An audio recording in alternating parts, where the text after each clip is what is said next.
Do you believe the government would ever lie to you, or try to control you with or without your consent? If your answer was anything besides yes, then I've got some unsavory news for you, buddy. It's not news that the government has its hands in some suspicious cookie jars, but how far in does that hand go? Operation Mockingbird, not to be confused with Project Mockingbird, which was a CIA operation tasked with spying on two prominent journalists during the Cold War, one of them being Hanson Baldwin, the national security reporter for the New York Times at the moment, who published classified material. Operation Mockingbird was a large-scale program of the CIA tasked with manipulating American media organizations to spread propaganda. Why so glum, chum? My wife found out I was using morning mimosa to control her mind. The first signs of Operation Mockingbird came in 1967 when a Rampart article exposed the National Students Association of receiving funding from the CIA. This article was soon shadowed by the 1973 publication of Family Jewels, not those Family Jewels, which was published by the CIA itself as an effort to self-investigate any wrongdoing. Ironically, most of these reports weren't released until 2007, even after multiple Freedom of Information requests by the National Security Archive.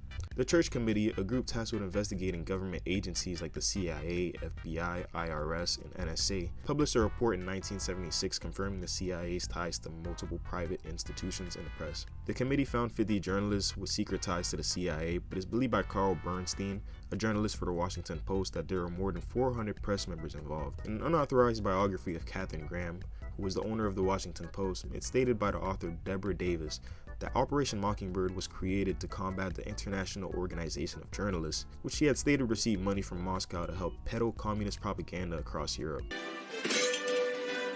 Здравствуйте, Dad. My son is a communist! Davis believed that by the early 1950s, members of the New York Times, News Creek, and CBS had been controlled by the CIA. Some people may not trust mainstream media, and having heard all of that, it's not hard to believe the CIA may still be at large, influencing our current news outlets today. We are extremely proud of the quality, balanced journalism that CBS 4 News produces. But we are concerned about troubling trend of irresponsible, one-sided news stories plaguing our country. Agenda to control exactly what people think, and this is extremely dangerous to our democracy. Take a gander at this clip from a Candace Owens interview with a former CIA whistleblower. The immunologist said it looked like he'd been exposed to a burst of radiation. My wife was bedridden, bruising all over her body, bleeding from her gums. She was in dementia, lost her short-term memory. The CIA was ordering me not to tell anybody about it. They wouldn't allow any medical tests, any environmental tests. Told me to keep it quiet. They wouldn't let me contact my supervisor back in Washington. And anyway, so it was bad. Then they broke into our house. You know, I was 2 steps ahead because I was them. So we were out of the house, and I put tape seals on all the doors and windows, and a little Radio Shack voice-activated tape recorder. You know, how technically advanced. I put it up in the silverware container, and then a little safety zone motion-activated siren while we were gone. And we get back, we go into the house. All 5 tape seals are broken. I turn on the tape recorder, and you can hear the door opening with a master key. Some rustling around. You can hear the alarm go off and then shut off immediately. They knew how to shut that thing off, and you had to kind of know what to do. And at that point, I'd filed a personal injury suit against the CIA because they were covering this thing up. And we went back into where it looked like most of the toxins were coming in. They were coming in from below and above. And there were big paintbrushes of invisible chemical the CIA had broken in and painted on the ceiling.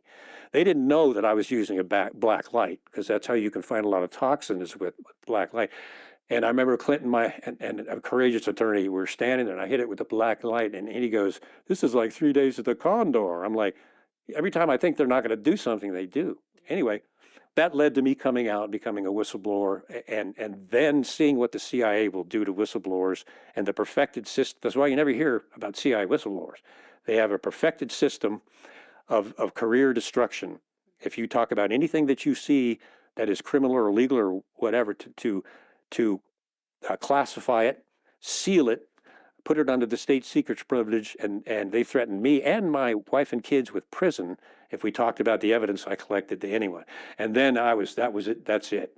So I wrote From the Company of Shadows, came out, went first, not knowing, to the Washington Post and said, "I'm a former CIA officer. I want to come out with this story." And the reporter was like, "Oh, okay, yeah." He started calling me, and over 30 days, I gave him the story, an unclassified story. Over 30 days, he kept calling and asking questions that required classified answers. And I wouldn't give them to him.